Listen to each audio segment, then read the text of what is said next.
Good evening. The hour being 7 o'clock, I will convene the monthly meeting of the Westwood Library Board of Trustees. This meeting is being conducted via Zoom. I ask, does anybody have any recording devices other than the fact that the library director is recording the meeting? No. Okay. Then the first item on the agenda is the approval of the minutes from the November 9, 2020 meeting. Has everybody had an opportunity to review the minutes? Mhm. Are there any amendments, deletions, corrections, additions? Hearing none, the chair will accept a motion to approve the minutes of the November 6, 2020 meeting. So moved. Moved by trustee Macy Phelps. Is there a second? Seconded. Seconded by trustee Van Au. Trustee Macy Phelps. Aye. Trustee Persons. Mary Beth. Mary Beth, you're on mute. Trustee Thornton. I don't think Wendy is on. Oh, I see her. Yeah, she's here. Oh, okay. Sorry. aye. You just Trustee forgot, yeah. Cole. Aye. Trustee Van Au. Aye. Trustee Persons. Aye. And the chair also votes aye. It's adopted unanimously. The next item on the agenda is a COVID-19 update and phase reopening. And we have a guest, Joan Courtney Murray, the town's personnel director. Thank you for joining us. My pleasure. And I will turn it over to you and Trish for the update. Great, thank you. Hi, everyone. I know some of you, I don't know all of you, but thank you for inviting me to your meeting. So I've been working with Pam Dukeman, the Assistant Town Administrator and Finance Director. Pam and I have been appointed by Chris Coleman, our Town Administrator, to sort of lead the charge on the town reopening plan given our COVID. So I just basically wanted to come to the meeting and introduce myself to you and tell you what we've been doing, what we're thinking of, and just kind of keep the lines of communication open for between the town and this group for sure. So and please jump in, ask questions. You know, I don't have a presentation to show. I just wanted to chat with you all. So you know, since March, when COVID roared into town, into the world, in the United States at least, we've all had to adjust to new ways of doing business. And it's taken many forms, of course, you know, things that are now our common vernacular. PPE, who knew what that was before March? Social distancing, working remotely for some, conceiving and designing and delivering programs virtually out of necessity. Zoom, you know, boy, I'd like to wish I had that stock in Zoom, I tell you right now. So it's just changed everything, turned everything upside down. And throughout this time, literally since we first learned of COVID until a meeting today, the town's priorities have been twofold. Number one, how do we meet the needs of our customers, i.e. the residents of Westwood? And number two, how do we ensure the safety of our employees and our residents? And those two things have just informed every decision that we've made at every step of the way. And honestly, we feel like we're doing a pretty good job with both of those things. Knock on wood, you know, we've had very few evidences, you know, examples of or incidences of COVID within our employee group, and we're very proud of that and want to keep it that way. And I can't really speak to the evidence of, you know, the incidence of COVID in the town, but I can certainly say that it has not been because of the way we've been operating our business. So as you know, most town buildings are not yet open to the public, but staff has been working in town buildings since the beginning. There hasn't been a day that there haven't been staff working in the town building. There's a lot of the town, we've learned there's a lot of the town business that can be done virtually and electronically and by phone. And when necessary, by having someone come to the door of the building and have a piece of paper handed to them through the door. But we understand, of course, that there are some departments, and the library is one of them, where the service model is one where, the residents are really accustomed to coming into the library and conducting their business there, having programs there, getting resources there, and things like that. So we get that not all departments are created the same in terms of how we run the business of the town. There have been some amazing examples, as you know, of creativity. I've been so impressed with what the staff in the library has done with creating virtual programs and delivering virtual programs. Who knew that you could do things virtually that the staff has been doing? And I commend Trisha and her team a lot for that. I know that the curbside pickup was, a great endeavor, and a lot of time and thought went into figuring out exactly how that would work and who'd go where and how far apart they had to be. I think that's been very successful thanks to the staff's great planning. And it's really fulfilled a need for residents in the town, and it'll be interesting to see if that's here to stay. The residents are like, I'd like you to bring me my resources. We may have created, I won't say we've created monsters, but it could be a new model for doing business. I know that then the next step sort of in the library was the browsing, limited browsing, curated browsing. And the librarians did a great job of setting that up. And again, thinking through the logistics of that. And I think that's been super well received. I know that the next step that we were going to take was the opportunity for people to sort of make appointments to come and sit at a study table and be in the library building and, conducting, working on their laptops or doing whatever they want to be doing in the library. And so every step of the way, we've been doing baby steps. I know that, Trisha has been chomping at the bit, like, when can we get, when can we do this next thing? When can we do this next thing? The town was like, we're doing baby steps, really baby steps. And so, but it's been a real balance. And I think we've worked very well together to really ensure meeting our residents' needs, safety of our employees and the residents. And those two things have just informed every choice we've made. You all know that Governor Baker came out at the end of last week with a new directive to pull back. The numbers, it's no secret. The numbers are going up, and it's a kind of a bit of a scary time, also a hopeful time with the vaccines coming out now. So we have asked Trisha to postpone that new part about people being able to make appointments and coming into the library just for a few weeks to see how this next phase goes that Baker has asked us to implement. So Chris Coleman has said, let's revisit this and hold back on that until January 8th, just after the holidays. That first week in January after the new year, the management team will be meeting again to sort of reevaluate where we are. We'll know more about what the state is. And Trisha has very gracefully said, okay, we're going to, we're on one team here. We're going to try to make this work for everyone. But I just wanted to be able to come here and speak with you all to say, obviously you are the experts in the library, and just to keep the lines of communication open between the trustees and the town to say, how can we make sure that we're keeping those two priorities aligned, meeting customers' needs, keeping everyone safe. So that's all I've got, and I'd be delighted to answer questions or chat or talk about the vaccines. I don't know. Thank you, Trish. Do you have anything you want to add before I open it up for any questions the trustees may have? No, I think Joan did a very good job of capturing everything. Okay. Any questions for either Joan or Trish from the trustees? So as I understand it, then we will be reevaluating around January 8th. Yes, we will have a plan by January 8th for what the next step might be.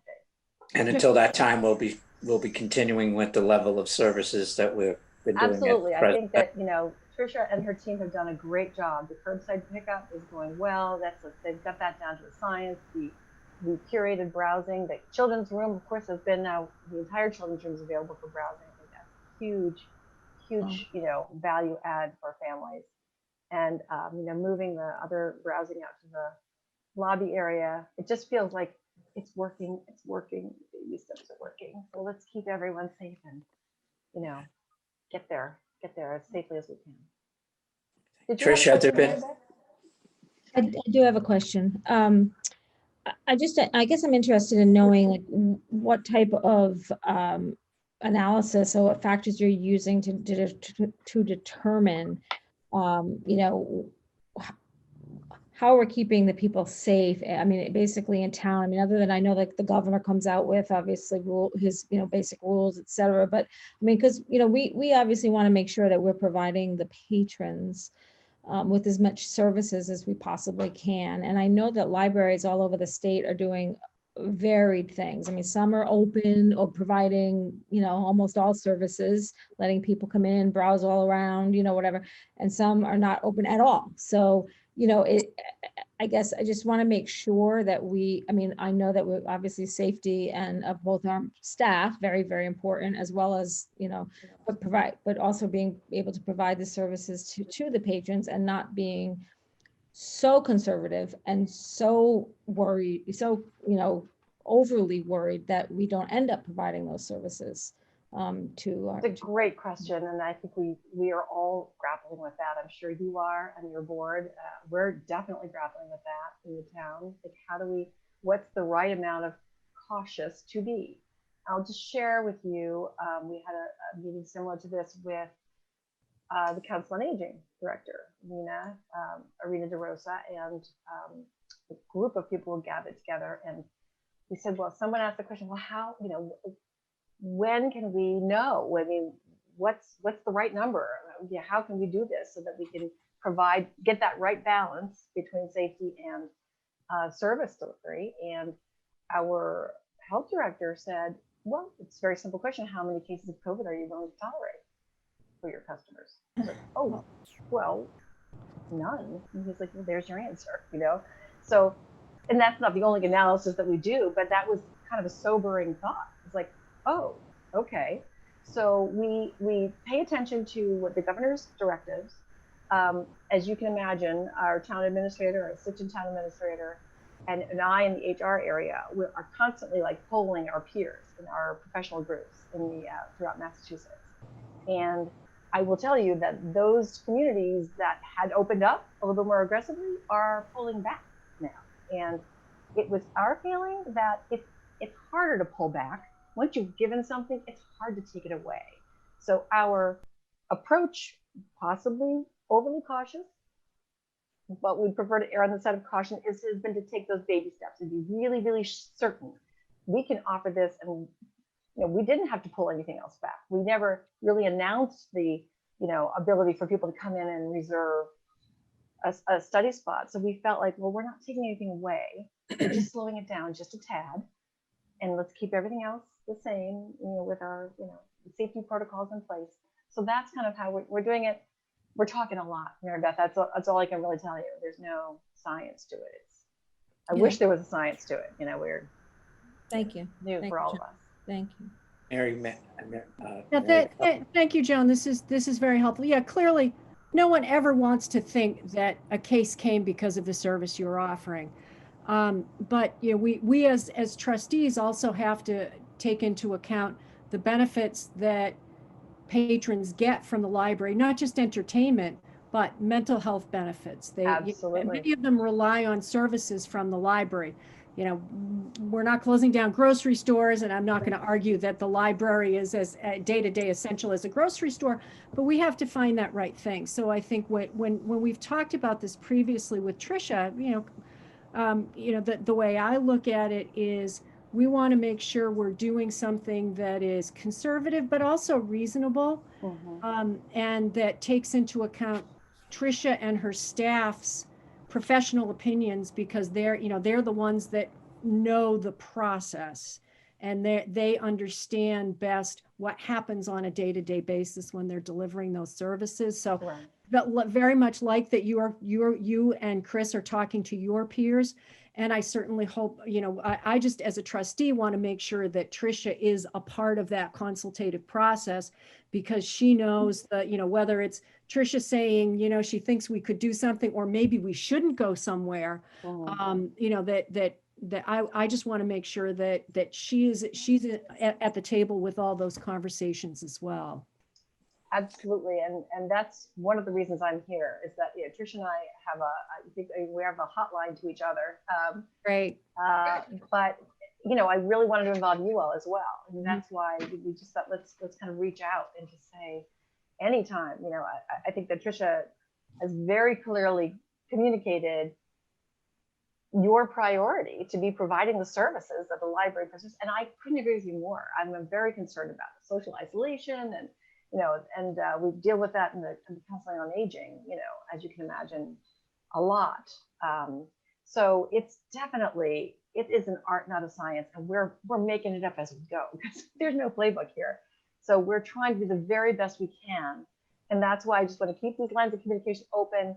Hear your input. If you feel like you're just going too slow, okay, we'll sort of take that into the mix and we're working together. We're on the same team. Our objectives are the same, right? We want to meet our customers' needs and keep everyone safe. Trustee Thornton, did you have a question? I just wanted to add, and maybe I'm just being a little bit more, blunt, but I feel like I would encourage the reopening committee to be less conservative. I work in a school. I'm there every day. I see how hard the schools work at managing a population in a facility with masks and 6 feet distancing, and community spread is not happening in the school systems. And when I was at the library the other night, I kind of forgot of what a big place it is. When it was so empty, you could just see how big it was. And if we were really looking at the second floor and mapping out grids to ensure 6 feet of distance with masks, that I feel like we could open up a little bit more for some of our patrons and do it safely and successfully with the library staff's input as well. But the schools are doing a really, really good job at that, and we could take a page out of their playbook. They've been very successful. Thank you. I had a little bit of a hard time hearing you, but I think I got everything that you said, and I appreciate that. And I definitely hear you. I will say that while we don't work directly with the schools, the Westwood schools are doing their own thing in terms of they're their own show, right? They're implementing their own protocols and things like that. I have had several conversations with the superintendent, and we're on the same page about making sure that our library is completely safe, not in any way, shape, or form what it often is a place for kids to gather and congregate. We certainly can't do that, and that's been something we've been very clear. And I know you're not suggesting that. I absolutely know that. I absolutely know that. But we have had some interaction with the school department as well. Is the only point that I wanted to make. But I hear your point, and I honestly, I think that the next step is, I would be very disappointed if we weren't able to implement that shortly after the holidays. I think part of it is like, let's just get the holidays are such a time when people are going to be gathering. We just want to really preserve the safety. And look, I think that Baker said, it was Chris Coleman who said, we're going to do this for 3 weeks. We're not going to do it for much longer than that. So I think he's got an eye on the prize, the same objective that you have. Really wants to get us back to that, as whatever that new normal is. So this is just a small delay from our perspective. Thank you. Trustee Van Hout, did you have a question? Okay. Since I know, Trish, since you haven't brought any incidents to our attention, we haven't had any hiccups in how we've been doing it so far. No, not that I'm aware of. The families that are coming into the children's room, I think, are very happy. That was a good move. The gallery is limited, and but people they seem to be, you know, adjusting to that new normal, and the staff certainly is going the extra mile to place holds or retrieve items as needed, so. Yes, trustee Persons and then trustee Missy Phelps. Tricia, have you and your staff done, like, for instance, like a COVID drill, kind of like a fire drill? Like if something happened, either if you found out that either your staff was positive or that someone came in and was positive, like have you kind of walked through like exactly what you would need to do for purposes of, contact tracing, closing, doing all of that communication, et cetera? I would call Joan, that she's the point of contact for all of that. Yeah. We are contact tracing with the reservations and with the sign-in sheets for either the staff or vendors or something that might come in. So we have that information. We haven't done we have had some instances of staff that in theory might have been exposed to COVID, and so they followed the specific steps that the town has laid out for what to do. There's a little flow chart, and if you come in contact, this is what you should do. But my first call is always going to be Joan, and she will then coordinate the Board of Health, and they will do the contact tracing and take those steps. So. Okay. Do you have another question, trustee Missy Phelps? Yeah, I want to make sure I understand if the delay is just through the holidays, honestly, I can kind of see it both ways. In some ways, maybe it gives the staff a little breathing room if people are taking time off over the holidays and so on. On the other hand, honestly, it's a bit of a shame because the holidays might be a time when people can't be traveling. They might go, they might appreciate the opportunity to be at the library if they have kids home from college or whatever. And heaven knows they've been tested, I think, from what my friends tell me, day in and day out. But so I can kind of feel, I can kind of go in either direction. I can see, and I understand the concern. I guess I want to make sure I understand if it's to kind of get through this tough period. And I understand there's a lot of stress right now and anxiety, what's going to happen over the holidays. I guess I'm trying to put myself in, okay, what's going to happen the first week of January? We get through, it's still going to be winter time. I guess I want to understand, that rationale. I would like to think we'll be able to go ahead in January and do that as long as there isn't some, other thing that happens.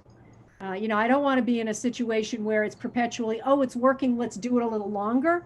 Because this kind of thing, it felt like that, honestly, at the beginning, before we, in order to get curbside pickup, it just felt that once something becomes the status quo, it's difficult to change that. And we're looking at, I know with my work from home has just been extended through the end of March, and I just heard May, June, and realistically, what we're coming to grips with now is even once there's a vaccine, it's going to take time before we can resume life as normal. So Yeah, we have to keep taking the baby steps. absolutely. I hear you. The other thing I just want to mention, and I agree with you too, Mary. It's not just that I hear you. I agree with you. The other thing I just want to mention that's changed from the Department of Health standpoint is that it used to be that the issue was you can't be within 15 minutes exposure to someone without wearing a mask. That could be if there was an exposure to COVID. Those guidelines have changed, so it's now 15. Doesn't matter whether you're wearing a mask. 15 minutes cumulative over a 24-hour period. Those guidelines have changed a lot. That have made us think, for this period of time, and look, I'm not going to make any promises about what's going to happen in January. It will probably be, I'm going to send Chris Coleman to the next meeting if we're going to put this off longer. But you know what, it's his overriding goal is to get, he understands, he hears, he gets phone calls, he hears that, he knows that. We all know that. The library is a rich resource for the town, and no one can deny that. It's a shame to have that beautiful building and empty. So we are definitely aligned, and that's our goal, Thank get you. that. We just wanted Thank to you. see what are these new guidelines from the health department? What, you know, what's Baker saying? The gathering during the holidays. I hear you. People can't travel. It would be great. We're just asking for a few weeks to get through this period. Okay. Any further questions? Hearing none, then we'll look forward to hearing from you, Trish, as to what happens after January. Thank you. Thank Yes. you. Good to see you all. Thank you. Thanks, Take Joe. care. Thank you. Thank you. Thank you for having me. Trisha can tell you how to reach me at any time. Delighted to talk to any of you. Thank you very much. Bye. I think I'll Hi, leave. Joe. Good night. Oh, feel free to stay on, you know. Gotcha. I think I'll have dinner. The next item on the agenda is the staffing update. Okay, Right. so we unfortunately have not filled the head of adult services position. Candidate that we were pursuing declined to accept the offer. So we will be going out to re-advertise that. My guess is this week. Next week is not the right time to do that. So I think the first of the year we'll advertise both positions, the head of adult services and the head of, or I'm sorry, the adult reference librarian. In the meantime, because Carol Devlin has retired and Kathy Rose is going to be retiring at the end of December, we do have 2 benefit eligible library assistant positions that we are interviewing for this week. And hopefully those will get filled shortly. And then part of what the town asked to do recently was more people to restrict the number of people, staff in the building at any given time and sort of kind of cut down on a lot of the overlap.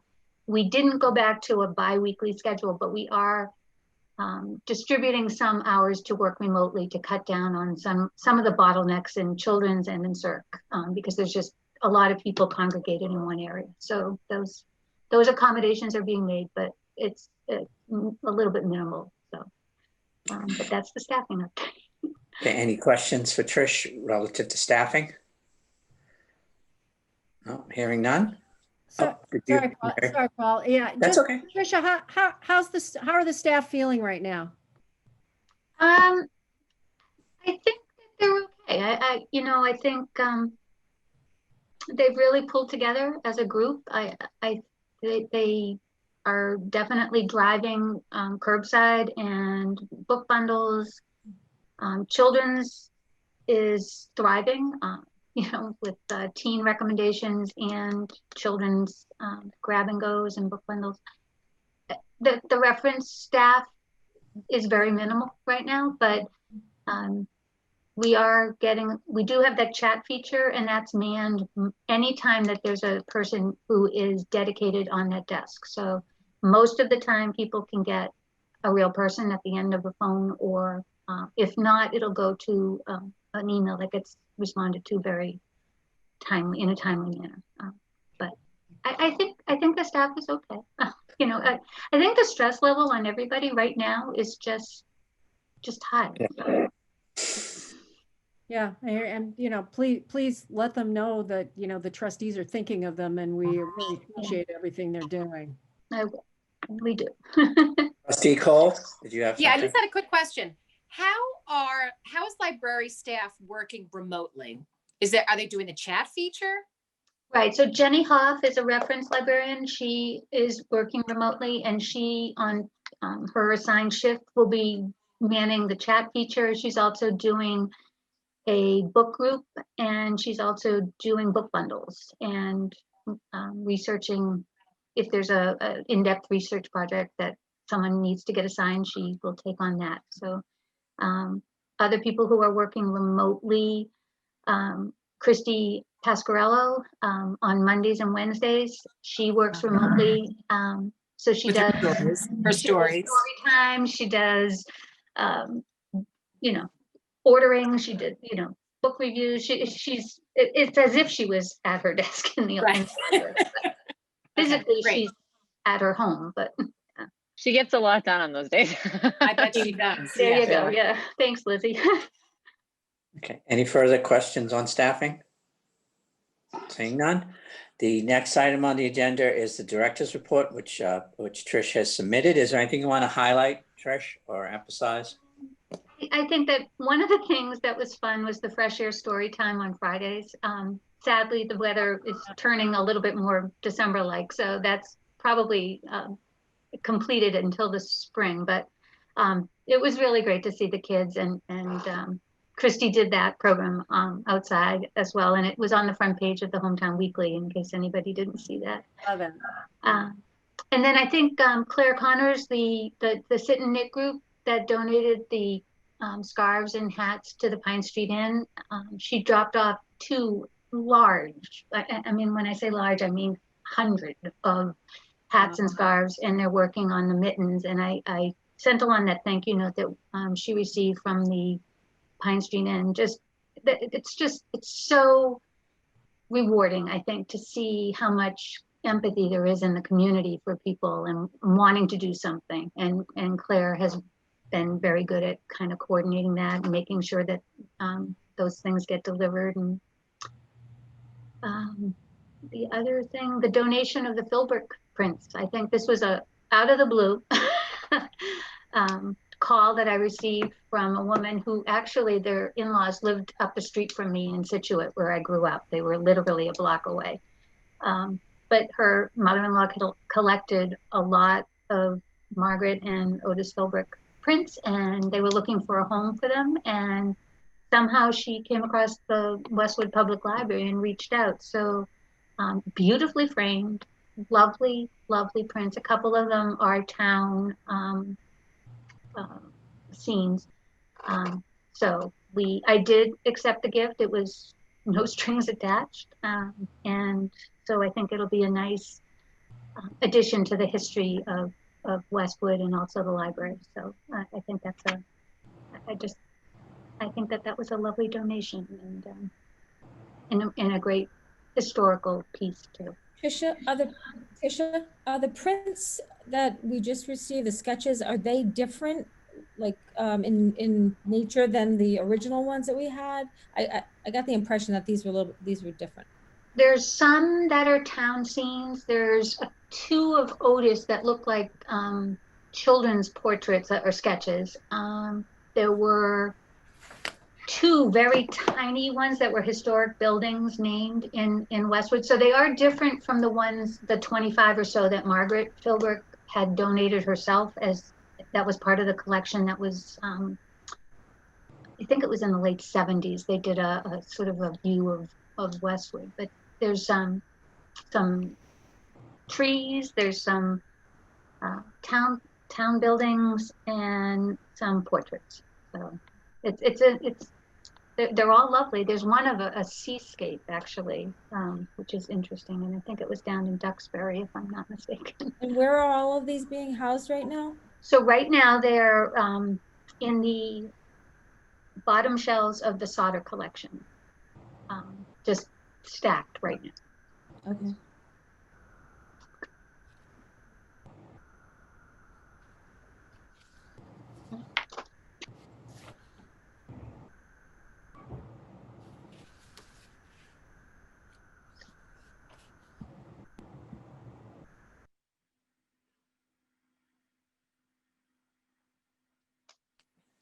Anything, the next item is the Wentworth Hall Islington branch update. The contractor's going at a pretty good speed. I think the 2 things that needed to get done immediately are the elevator shaft, the footings, and underground utilities. So they've been working at a really good pace over there. I will say that the Islington Community Center is currently now completely vacant except for 4 pews, which one of them is going to be stored in the community room at the library until the new Wentworth Hall / Islington Branch Library is constructed. Now 1 pew will go over to that building. I don't know if we're going to make the July date for completion of the new Wentworth Hall, but he certainly is going at a pretty good rate. So, yeah. Okay. Any issues, problems, or concerns or issues? No, we have a weekly meeting, and Andrew keeps us updated. Nora's on top of everything. Jimmy McCarthy's been coordinating the clean out of the ICC. Giorgio Petruzziello has provided a space in the old CVS for storage of some materials. So the book collection that we are keeping and the Youth and Family Services items are being stored there. Our conference room is pretty full with the tables and chairs that we're not using at the main library, but also some of the items that Claire had identified as historic or something she might want to Okay. take with her. So Any questions, comments on the Islington project? Seeing none, we will move to the report of the Friends of the Westwood Library, Public Library update from Jessica and Maureen. Hi, I was able to attend Zoom, and the Friends had, some interesting things to report, particularly about their membership drive. So, of course, because they're not having their book sales, income was down because of that. However, the membership drive brought in $7,700, which was significant in terms of being able to go forth, subsidizing the programming that they've been able to do and fulfill Tricia's request for some upcoming things. And they are still not going to be, scheduling or planning their book sale for the spring, but are hoping, depending on the things that are happening with the vaccine, that maybe they would be able to do it sometime in the not too distant future. And Tina, the chair, Tina Bronkers, commented that, kind of winding things up with their meeting, that the uptick in donations was certainly an indication that people are pleased with the programs and the efforts of the library staff and going out on, really trying to put things out there for people to have the access, even without being opened more than 40% capacity. So it's really being shown to be appreciated by people. So that money will go towards program and things that can still help out in this time. Okay, thank you. Jess, did you want to add anything, Jessica? Unfortunately, I couldn't make the meeting, so. Okay. But I can tell you that through emails, I did see that, I guess it's 4 people have left. Oh, yeah. The Friends, and they did send some lovely bouquets of flowers. Thanks, Jess. Yeah. I want to add one more thing, if I may. There is going to be a high school scholarship that the Friends Nice. are committing to supporting, and it's going to start this year. And it's named in honor of Carol Blumenthal, who was a longtime member of the Friends of the Library. So they're they've committed to it. They've made whatever arrangements needed to be made with the high school. So this will be the first annual Carol Blumenthal Friends of the Library Scholarship. Yeah, thanks, Tricia. And then in the March meeting, they're going to talk more about what their expectations. They get to put a little bit of have input as to who might qualify for that scholarship, and they'll have those details probably in March at the next meeting.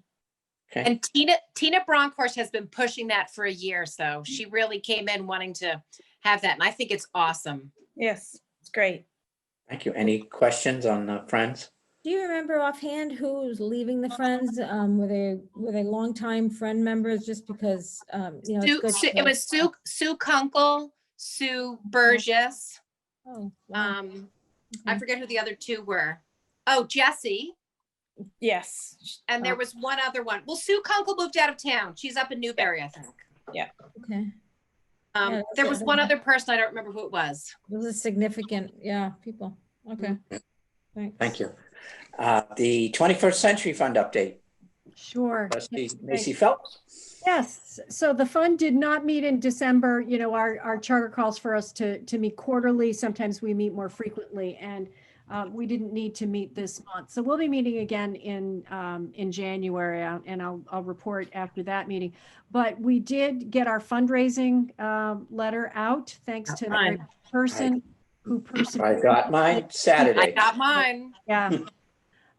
You know, after last year, we were trying to make some concerted efforts just to make sure our mailing was differentiated from the Friends. Mary Beth tried very hard with the printer to have everything on a different color cardstock. We reformatted everything so that if you held the two letters next to each other, we want them to look really different.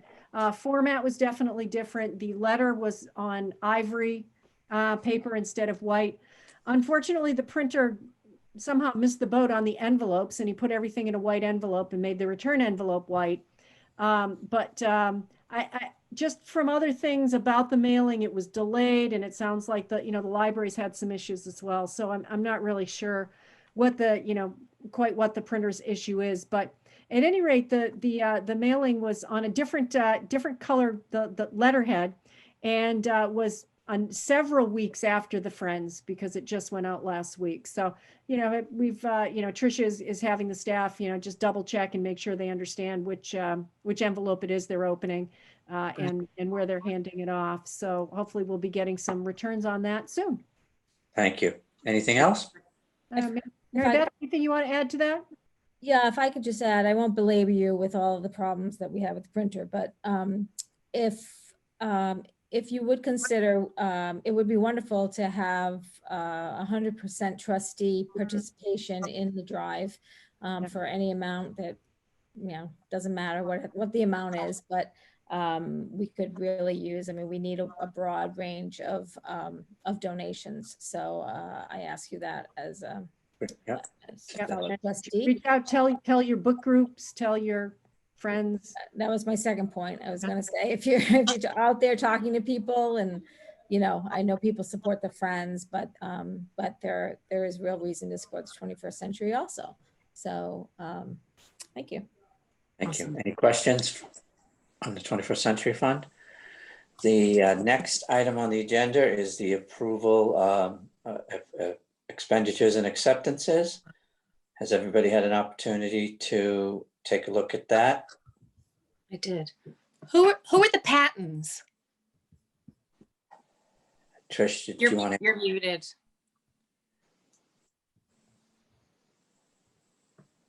Trish, did you want to answer that, or the Who patent? are the Pattons? Hold on a Wait. second. Oh, because their name was listed on it. Am I reading the wrong thing? No, that was a donation. It was directed to the library instead of the Friends, and it was in memory of Carol Blumenthal. Okay, got it. Thank you. Yep. The chair will accept a motion to accept and approve the expenditures and acceptances as listed. I'll make a motion. Made by Trustee Van Au. Is there a second? Second. Second by Trustee Cole. Trustee Macy Phelps. Aye. Trustee Cole. Aye. Trustee Persons. Aye. Trustee Van Au. Aye. Trustee Thornton. Aye. And the chair also votes aye. It's unanimously adopted. And I will come by sometime tomorrow, Trish, and sign. Yeah, it's right in the circ desk area. Okay, great. Okay. All right. Is there any, I think, new business? Just had one question. Sure. Did you ever follow whatever happened with Tom Vitti? I was at the planning board meeting and Tom Vitti talked, and I know there was a member that said I have no problem with that, but did Tom ever circle back with you? I haven't heard back from anyone from the planning board. I think it was going to go to the select board for comments. Oh, it's really the select board. Yeah. Yeah, so I think that was where it was headed. But Right. And they're meeting tonight. Okay. Thank you. Any other new business? I have a question. Certainly. We received as a handout a copy of the MLA that Lizzie is now a chair of, or Yep. Am I saying the right ML, it's the she's been appointed the chair of the youth services section of the Mass Library System. Okay. So Yep. Okay, well, Which is- congratulations, Lizzie. Congratulations. Congratulations.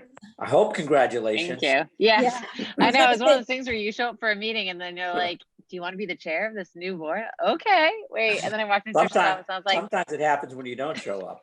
exactly. Right, right. I was gonna say that. I was gonna Wise ask, words. do you feel it's worthwhile? Do you Oh. like, yeah.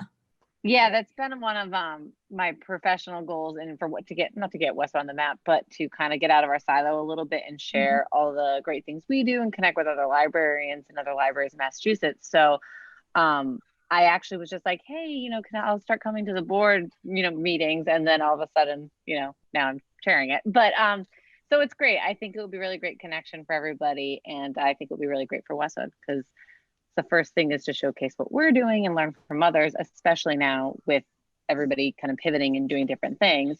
And then from this one board, I've already gotten 3 other emails from other, like the Massachusetts Library System. I went to their executive board, today, and they, were like, oh, Lizzie's from Westwood. And we learned all about the Commonwealth catalog and ebooks and databases that we all share in the delivery system. So I'm learning a lot about everything that goes into it. So I think it's a great opportunity, and I think it will benefit the library and the residents. So I'm excited.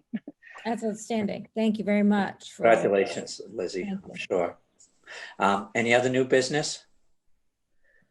Before I accept a motion to adjourn, I don't believe we have any members of the public joining us tonight. Is that correct, Trish? That is correct. Before we adjourn though, do you want to just take a sense of the board for the budget, the fiscal 22 submission? I know I did get some questions. That was from the last thing I wanted to do. Yeah. I wanted to see if there's any public participation. So the final item, as you said, Trish had submitted some materials. Is there any comment or question? Is it the sense of the board that that's the right approach? Yes, Yes. yes. Yes. Do you need anything from us other than that at this point, Trish? No, I think it's in Pam Dukeman's court now, so Pam will get back to us. Okay. Were you given an original directive of, level services or, Yeah, whatever? it was lean and no additional positions.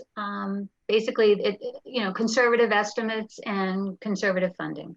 So. Which is not the least bit surprising. No. And our salary line dropped a little bit, which is going to help sort of the overall. The 15%, we are technically by letter of the law with the municipal appropriation, I am $2,000 under that 15% for materials, but we can include computer hardware that's purchased for patron direct use. So I'm sure that we'll be fine. So I didn't overfund that line. I just basically capped it at the absolute minimum that we can do and still maintain our certification. So, And I assume that having the positions we have open is helping in the bottom line also at this point. yeah.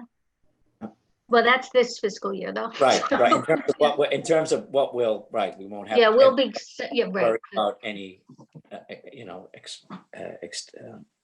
money that we'll have to make up somehow. So. Thanks, Tricia, for the answers to all the questions ahead of time. That was helpful. Oh, I liked that. Yeah. Very much. Yeah. Thank you. Yeah, thank you. Okay. So before I take a motion to adjourn, I want to wish everybody a happy holiday season, a happy and healthy new year. My thanks to Trish and to Lizzie, and please, as Mary said earlier, please express to the staff how proud we are. Yes, of them, indeed. and we're not surprised that they No. stepped up. We're kind Not of used to them going above and beyond and being the total professionals that they always have been. But we do appreciate it. And so we wish all of them a happy and healthy new year, and to my colleagues, the same thing. And I will accept a motion to adjourn. Motion to adjourn. Made by Trustee Person, seconded by Trustee Macy Phelps. Trustee Macy Phelps, Aye. Trustee Cole, Aye. Trustee Persons, Aye. Trustee Van Au, Aye. Trustee Thornton. Aye. The chair also votes aye. We are adjourned, and we shall see you January. But Trish, if Next anything year. comes up relative to after January 8th, that you need to talk to us about, please do. Will do. Thanks, Thank Trish. you, Thank you. everybody. Happy holidays, Thank you. everybody. Happy Happy holidays. Happy Happy holidays. Bye. Happy holidays.